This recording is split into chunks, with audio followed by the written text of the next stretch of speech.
किसे कहते हैं, अब आपको सरकार से किस तरह मोहब्बत होनी चाहिए। मैंने कहा कि जब तक आपके अंदर सरकार की मोहब्बत नहीं होगी, आप चाहे कितनी भी इबादत कर लीजिए सब बेकार है, आपकी इबादत कबूल नहीं की जाएगी। क्यों?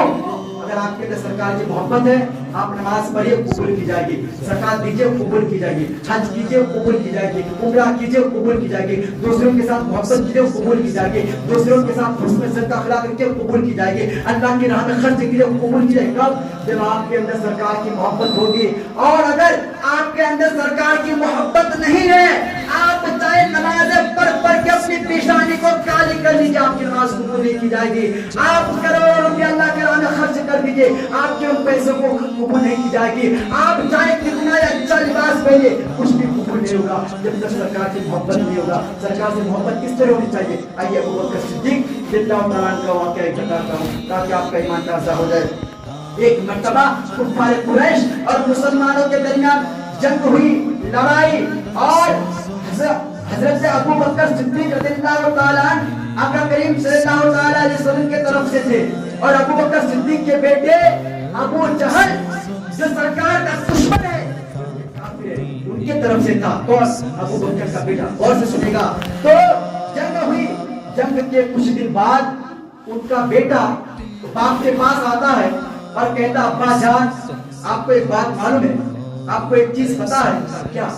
कहा उस दिन से जंग हुई थी, मैं अबू जहल के तरफ से था, आप अबू बकर के तरफ, आप हजरत मोहम्मद मुस्तफा सल्लल्लाहु ताला अलैहि वसल्लम के तरफ से थे, और याद है आपको मेरी तलवार आपकी गर्दन तक पहुंच चुकी थी।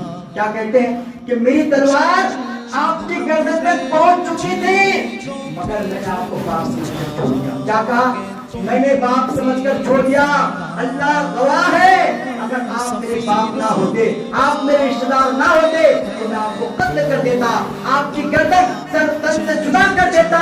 मेरे दोस्तों अजीजों, हजरत अबू बकर की मोहब्बत पर कुर्बान जाओ।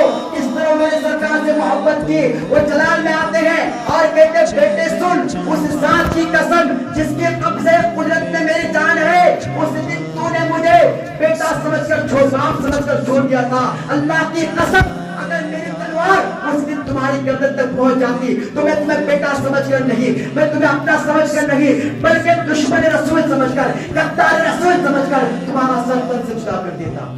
ये मोहब्बत है।